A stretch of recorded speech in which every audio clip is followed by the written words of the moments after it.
കൂടുതൽ വാർത്തകളും വീഡിയോകളും കാണാൻ ഈ ചാനൽ സബ്സ്ക്രൈബ് ചെയ്യുക. കൂടെ ബെൽ ബട്ടൺ അമർത്തുക. Please subscribe our channel. നമസ്കാരം. എല്ലാ മാന്യ പ്രേക്ഷകർക്കും എല്ലാ ജ്യോതിഷ വിശ്വാസികൾക്കും എൻ്റെ എളിയ എപ്പിസോഡിലേക്ക്, ഏഷ്യ ലൈവ് TV-യിലേക്ക് നിങ്ങൾക്ക് നിസ്സീമമായ സ്വാഗതം. നല്ല സ്വഭാവമുള്ള ഭർത്താവിന് ഒരമ്മ മകളെ കൊണ്ട് ഇവിടെ വന്നു കഴിഞ്ഞപ്പോൾ ഗ്രഹനില കാണിച്ചിട്ട്, സാറ് എല്ലാവരോടുമൊക്കെ എല്ലാം പറയുന്നുണ്ടല്ലോ, എൻ്റെ മകൾക്ക് നല്ല സ്വഭാവമുള്ള ഒരു ഭർത്താവിനെ കിട്ടുമോ? ഏത് ദിക്കിൽ നിന്നായിരിക്കും കിട്ടാൻ സാധ്യത? ജോലി ഉണ്ടാവുമോ? മോശമായിട്ടുള്ള പ്രവൃത്തികൾ വല്ലതും ഉണ്ടോ? മദ്യം, മുറുക്ക്, അങ്ങനെ വല്ലതും എന്തെങ്കിലുമൊക്കെ ഉണ്ടോ? ഞാൻ പറഞ്ഞ അമ്മ, ഇന്നത്തെ കാലയളവിൽ ഇതെല്ലാം നോക്കി നമുക്ക് വിവാഹമൊന്നും കഴിക്കാൻ പറ്റില്ല. എല്ലാ ചെറുപ്പക്കാരും നല്ലവരാണ്. നല്ല സ്വഭാവത്തോടും സ്നേഹവും ഇഷ്ടവും. ഇന്നത്തെ കാലത്തെ ചെറുപ്പക്കാരൊക്കെ എന്ന് പറഞ്ഞു കഴിഞ്ഞാൽ ഭയങ്കര സ്നേഹം കൊടുക്കുന്ന ആൾക്കാരാണ്. ടീനേജിൽപ്പെട്ട ആൾക്കാരാണെങ്കിലും സ്നേഹം, അവർക്ക് നല്ല ലക്ഷ്യബോധം കൂടുതലാണ്.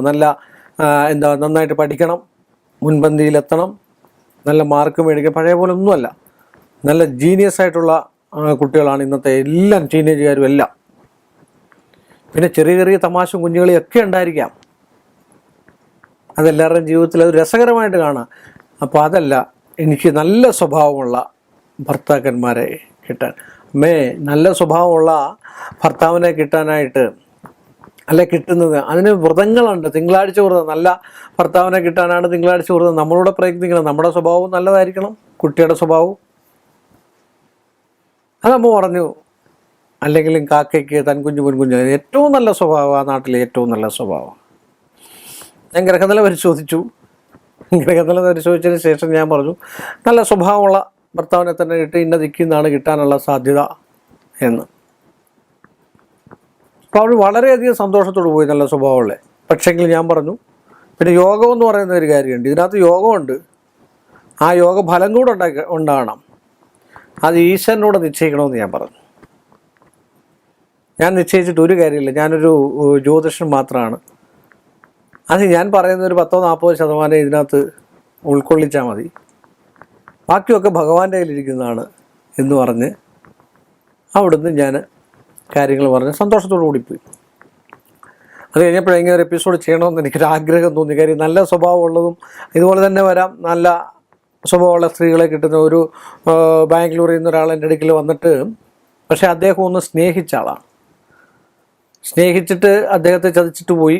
അപ്പോഴാണ് അദ്ദേഹത്തിന് രണ്ടാമത് വിവാഹം. നല്ല സ്വഭാവം വേണം, എന്നെ ഒരിക്കലും മറക്കാത്തതായിരിക്കണം. ഇങ്ങനെ ഒത്തിരി ഓരോരുത്തരുടെ ആഗ്രഹങ്ങളല്ലേ ഇന്നത്തെ ചെറുപ്പക്കാരുടെ ആഗ്രഹങ്ങൾ, ചെറുപ്പക്കാരായിട്ടുള്ള സ്ത്രീകളുടെ ആഗ്രഹങ്ങൾ, പുരുഷന്മാരുടെ ആഗ്രഹങ്ങൾ. എല്ലാവരും നല്ലത് വരണമെന്ന് ആഗ്രഹിക്കുന്നത്. ഞാനും നല്ലത് വരണമെന്ന് ആഗ്രഹിക്കുന്നത്. എല്ലാവർക്കും നല്ലത് വരണം. അതുകൊണ്ടൊക്കെയാണ് ഇതൊക്കെ എന്ന് പറഞ്ഞാൽ ചെറിയ സംഭവം, ഒരു സൂചന മാത്രം തരുന്നത്. അതുകൊണ്ട് ഞാൻ ഈ പറയുന്ന നക്ഷത്രം എല്ലാം അങ്ങനെയുള്ളതാണെന്ന് വിചാരിക്കില്ല. നല്ല സ്വഭാവമുള്ളൊരു നക്ഷത്രമാണ് രോഹിണി നക്ഷത്രം. നല്ലൊരു സ്വഭാവമാണ് രേവതി നക്ഷത്രം. നല്ലൊരു സ്വഭാവമുള്ളതാണ് ഉത്തര നക്ഷത്രം. നല്ല സ്വഭാവമുള്ളതാണ് ഒരു ചോതി നക്ഷത്രം. നല്ലൊരു സ്വഭാവമുള്ള നക്ഷത്രമാണ് പൂരുരുട്ട നക്ഷത്രം. നല്ല സ്വഭാവമുള്ളതാണ് മൂല നക്ഷത്രം, പൂരാട നക്ഷത്രം. ഉത്രാട നക്ഷത്രവും ഏറ്റവും നല്ല സ്വഭാവമുള്ള ആൾക്കാരാണ്. ഇതൊക്കെ നല്ല. ഈ സ്വഭാവം നോക്കുന്നത് എന്തുകൊണ്ടാണ്? ഗ്രഹനിലയില്ല. ആ ഗ്രഹനിലയും കറക്റ്റായിരിക്കണം, കൃത്യമായിരിക്കണം, സമയം കറക്റ്റായിരിക്കണം.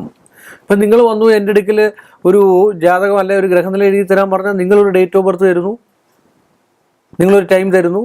ആ സമയം വെച്ച് ഞാനൊരു കുട്ടിയുടെ, അത് നിങ്ങളുടെ കുട്ടിയാണെന്നൊന്നും എനിക്കറിയില്ല, നിങ്ങളുടെ കുട്ടിയാണെന്ന് പറഞ്ഞിട്ടാണ് എൻ്റെ കയ്യിൽ ഈ സമയം തരുന്നത്. ആ സമയം വെച്ച് ഞാനൊരു ഗ്രഹനില എഴുതുന്നു. അത് ജ്യോത്സ്യനെ കുറ്റം. നിങ്ങൾ തരുന്നതാണ് ഞാൻ അങ്ങോട്ട് തരുന്നത് അല്ലേ? നിങ്ങൾ വന്നിട്ട് പറയുന്നു 1970, 1980, 1990 ഡിസംബർ മാസം 15 രാവിലെ 7:15 AM. ആ സമയം വെച്ച് ഞാൻ ഗ്രഹനില എഴുതി തരുന്നു. അത് എത്രമാത്രം സത്യമാണെന്ന് എനിക്ക് പറയാൻ പറ്റത്തില്ല. പിന്നെ അത് കഴിഞ്ഞിട്ട് അതിനകത്ത് ഞാൻ ഗ്രഹനില എഴുതിയിട്ട് ഇന്നൊക്കെ പറഞ്ഞിട്ട് അങ്ങോട്ട് ഇറങ്ങിയിട്ട് പറഞ്ഞു. ഞാൻ ആ സമയത്ത് 7/15 ജനിച്ച ഒരു കുട്ടിയുടെ ഗ്രഹനിലയാണ് ഞാൻ എഴുതി തന്നേക്കുന്നത്. നിങ്ങളുടെ കുട്ടിയുടെയാണെന്ന് ഞാൻ പറയില്ല. അതിന് നിങ്ങൾ തന്നൊരു സമയത്തിൻ്റെ ഗ്രഹനില ഞാൻ എഴുതി തന്നു. അത് അശ്വതിയാണ് അശ്വതി, ഭരണിയാണ് ഭരണി, തിരുവോണമാണ് തിരുവോണം, കാർത്തികയാണ് കാർത്തിക, ഉത്രമാണ് ഉത്രാടമാണ് ഉത്രാടം, ചതയാണ് ചതയം. ചോദ്യമാണ് ഏത് നക്ഷത്രമാണെങ്കിലും. അപ്പോൾ ആ ഗ്രഹനില തത്തുല്യമാണെങ്കിലും ഗ്രഹനില ശുദ്ധമാണെങ്കിലും ഗ്രഹനില ഉത്തമമാണെങ്കിലും ഉത്തമ സമയമാണെങ്കിലും മാത്രമേ അതിൻ്റെ ഫലം അനുഭവിക്കത്തുള്ളൂ. അതിന് ജോത്സ്യനെ ഒരു കാരണവശാലും കുറ്റപ്പെടുത്തിയിട്ട് തരത്തില്ല, കാര്യമില്ല. അല്ലെങ്കിൽ പിന്നെ അങ്ങോട്ട് ഇറങ്ങിയിട്ട് കലേഷ് കുമാർ പറഞ്ഞു, ഞങ്ങൾ അതിനകത്ത് ആ ഗ്രഹനിലയ്ക്കകത്ത് ഗ്രഹങ്ങൾ എവിടെയൊക്കെ നിൽക്കുന്നു, എങ്ങനെയൊക്കെ വീക്ഷിക്കുന്നു, എങ്ങനെയൊക്കെയുള്ള ബലമുണ്ട്, അതിൻ്റെ സ്ഫുടങ്ങൾ, അംശങ്ങൾ, അഷ്ടവർഗം, പിന്നെ നവാംശകം, ദ്വാദശാംശകം, ത്രിശാംശകം, ഇതെല്ലാം നോക്കിയതിന് ശേഷമായിരിക്കും പറയുന്നത്. അപ്പോൾ ആ സമയത്ത് ജനിക്കുന്നൊരു കുട്ടിയുടെ സത്യസന്ധമായിട്ടുള്ള ഗ്രഹനിലയാ അത്. ആ കുട്ടി ആ സമയത്താണോ ജനിച്ചതെന്ന് എനിക്കറിയത്തുമില്ല. തരുന്നത് തിരിച്ചു തരുന്നു, അത്രമാത്രം.